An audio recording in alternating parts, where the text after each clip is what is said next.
So, when I was 21, I was diagnosed with hypereosinophilic syndrome, right? Which is a blood disorder, or how it was described to me at the time was a blood disorder. Um, all that said, this video is not, it's not a dire situation. It's not, it's not life or death at this point. I am in my late 30s, so I've lived with it for a while. Um, I don't want to say stress free, but it hasn't been as intimidating as it sounded initially. The reason for this video was more so when we first had our YouTube page years and years ago, we had a video about hypereosinophilic syndrome. Um, and then our YouTube was hacked and we lost that video.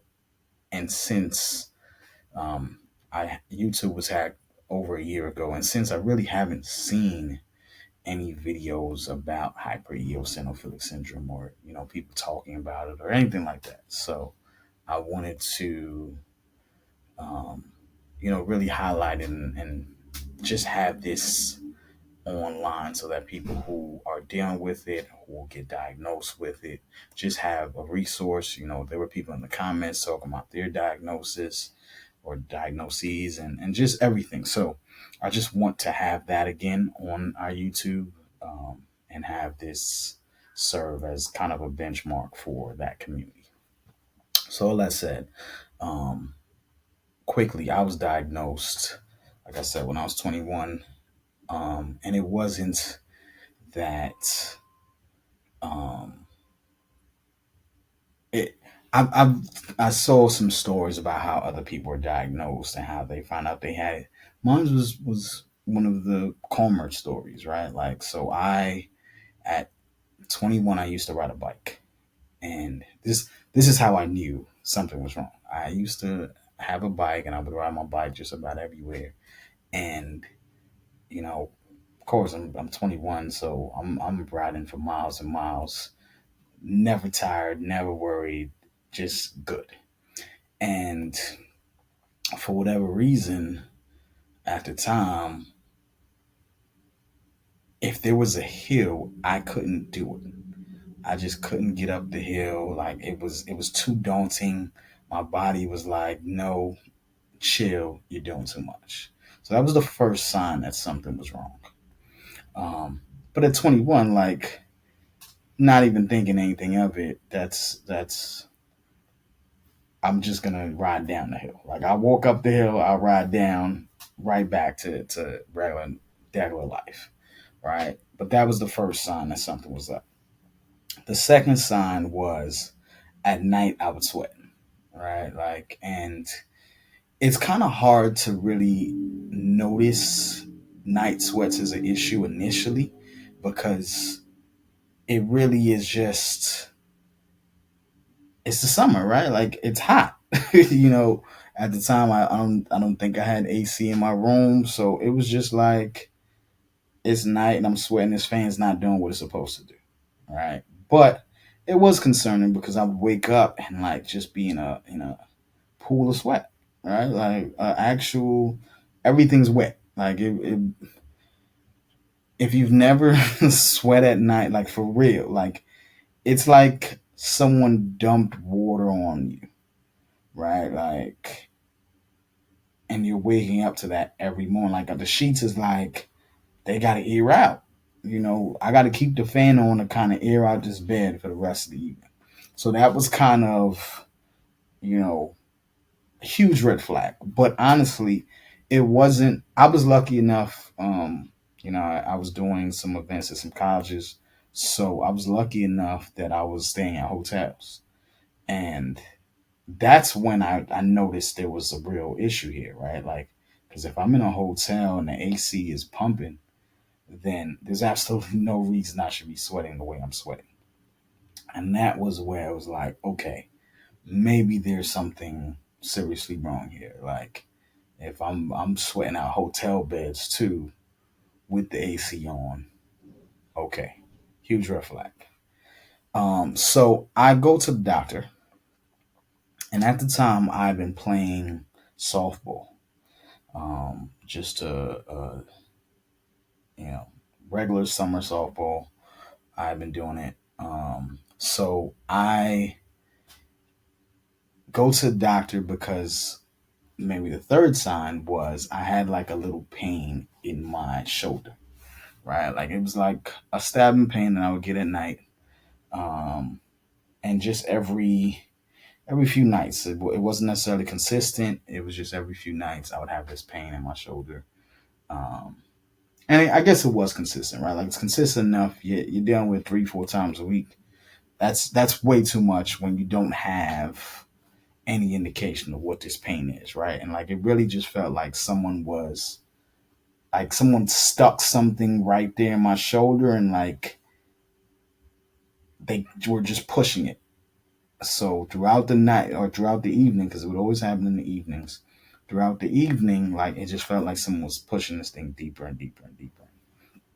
Um, at the time, Excedrin became my best friend. I was taking 2 to 4 Excedrin on all those nights, and this is yes, Excedrin had caffeine in it, but I didn't even. Again, I'm 21. I didn't even realize. I take Excedrin now after 6 p.m. I'm not going to sleep till 5 a.m. But at that time, it wasn't really bothering me. Um, so it was really just okay. As long as Excedrin can take care of this problem, I guess I'm. It's not too concerning. But I still, like I said, I went to the doctor and I explained all those symptoms, and the doctor basically was like, it's not that serious. We did some blood. It's not that serious. You probably just have a pinched nerve. And again, I didn't even know what a pinched nerve was. First time I think, I'd really heard the term. So I'm like, all right, cool. I guess that's it. Like, what do? You don't do anything. You just kind of massage it out and you hope for the best. So that's what the doctor said. That's what I went with. Um, but each of those symptoms got a little bit worse, right? The pain started to become a nightly thing. So now I'm doing 4 to 6 Excedrin a night, just running through that 100, 100 milligram bottle. Um, Crazy time. But yes, that's what I was doing. The night sweats became more intense. Now, like, it's I'm waking up flooded. Don't let there be someone else, in bed with me. Like it's insane. Um, but nonetheless, like that's what the doctor said. I didn't even think I needed a second opinion. We did blood tests that time, and I guess there was some elevation, but there wasn't any real cause for concern. Um, and then I started to get a pain in my stomach. Not really knowing what it was, just a bit of a discomfort, pain. And as all this is happening, you're sweating at night, your stomach's hurting. I was losing weight. I was losing an incredible amount of weight to the point that I lost maybe 30, 40 pounds, and I was lighter than I am now. But I lost like 30, at least 35 pounds. All right. Um, so I was starting to look completely different as well. Um, so I went back to the doctor, and this time now it's months later. Now I have this additional symptom of the stomach pains, and I explained to the doctor, the whole first appointment, what the doctor said, the pinched nerve. At that by that point, I had stopped playing the softball. It was a little like when I initially went there, I believe it was September. At this point, it was closer to May. Um, so like all this started when I was 20. At this point now I'm 21.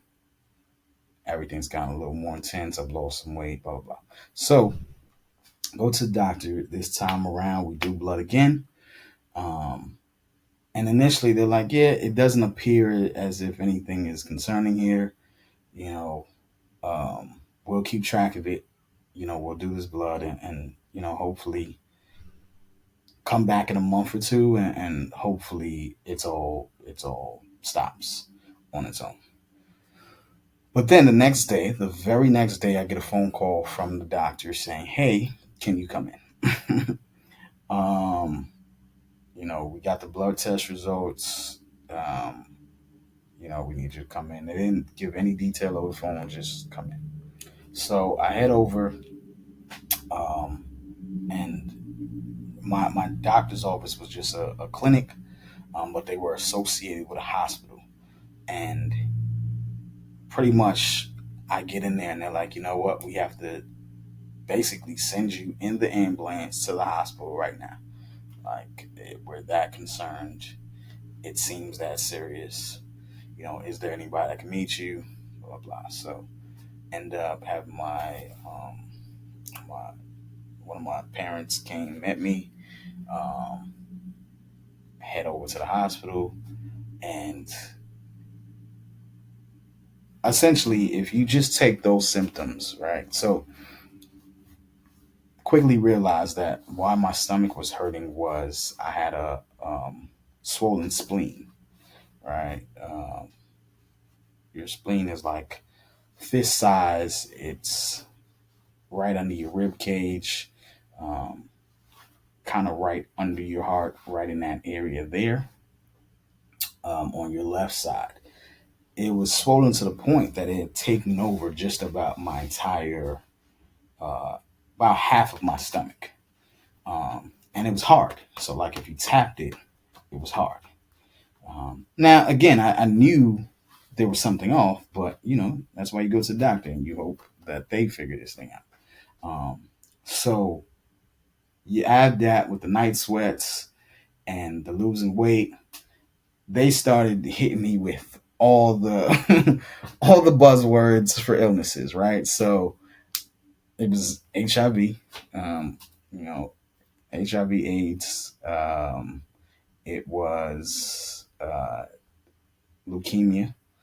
Um, you know, and at the time I'm on WebMD, like, because of course they're just saying these things out loud. Yes, this is what we're gonna test for, but like, I'm on WebMD trying to figure out how much time I got at this point. Like, what are we talking about? Um, or hepatitis, right? And it could be any of the hepatitis. It's like five hepatitis, so it could be any of those. Um, so it was a very interesting time. I go to the doctor. I go to the hospital, I should say. I'm admitted immediately. They give me a room. They start running tests out the wazoo. Um, and it was a rough 3 days, because it's literally, we're doing tests at night. You get the results first thing in the morning. It's like, okay, what are they gonna come in and say? And thankfully, all of those buzzwords was a no, right? Like, it wasn't any sexually transmitted anything. It wasn't any cancer that they can tell, and it wasn't any of the hep, any of the hep. So smile, right? Like, yeah, definitely relief, but there was still a lot of concern because at that point we still had no idea what this thing was. So by the third day, once they realized there wasn't any of the major things, and my spleen was still enlarged, I was still sweating even at the hospital. I was still wasn't necessarily losing weight in that immediate, but even just a pound or two off, like, not getting better, but they basically made a decision, like, if it's not going to get worse here in the next 3 days, or if it hasn't gotten worse in the last 3 days, it's probably not going to get worse just because you're staying here. We might as well discharge you. So on the third day, they get me up out of there, and then they decide, you know, we'll set you up with a hematologist. So I should have probably led with this, but hypereosinophilic syndrome is a blood disorder, uh, that is basically a sign of elevated white blood cells, right? So have so much white blood cells or eosinophils that it's basically pushing out your red blood cells. So white blood cells are good for you, like they are what fight bacteria and it's your body's natural antibiotic. However, if you have too much, now it's just messing up your balance, right? So hypereosinophilic syndrome is caused by a mutation in the blood, which causes this increase in white blood cells. Part of the reason why I didn't lead with that is because at this time they don't know this is what I have, right? But I said that to say like those were the signs that the blood was showing, right? So when they took my blood, my white blood cells, your white blood cells, and I shouldn't do it this way because I should have these facts for you. Your white blood cells should be um, about a one in a 1 to 3 range, right? My white blood cells were in the 40,000s, right? Um, so it was a huge increase, and as such, my red blood cells, which are supposed to be somewhere around a 3 to 5 range, they were so low they were closer to a one. So it's just the whole balance is off, and that's why they sent me to a hematologist, a blood doctor, to try to figure out what was going on. They sent me to the initial hospital I was admitted to. They have a hematology department, but they didn't feel like it was good enough. So they referred me to Bellevue Hospital in the city, which is one of they have a cancer center there. They're one of the better blood hematology, cancer, any of those things. That's where they're gonna send you first. Um, if they that's where they send you first. Nonetheless, so I get referred there, but now you're dealing with a hospital and you're not admitted, so you're just doing appointments every few weeks. So this thing is kind of dragging out, um, and still no real determination. Of course, at Bellevue, they want to do all types of tests and try to figure out what it is and how you got it. So a lot of blood tests. And there are so many different versions of blood tests that we don't realize, like, especially once you start looking at mutations, like they start looking at different things. Um, so it took a while for them to really determine and, you know, what it was. And eventually, about 2 months later, they diagnosed me with hypereosinophilic syndrome. Now, I should say, since then, the disorder's name, at least on a national level, has changed. So hypereosinophilic syndrome is what I was diagnosed with initially. What it's now called is chronic eosinophilic leukemia, and it is labeled as a blood cancer. Right? It's not leukemia. It's it's called leukemia because that's just what it is, right? Anytime there's an issue with the blood, technically it's a leukemia. So yes, it's a form of cancer. However, it doesn't have the same uh, and I can't say doesn't have because I know other people are dealing with different versions of this. But for me, at least, it doesn't have the same effects as cancer at all, right? Now, it affects different people at different ages totally differently. I guess I have to say, I was lucky enough to be diagnosed at 21, um, because it just, you know, the impact hasn't been as intense as some of the stories I've read. Um, but that's just what I've dealt with it.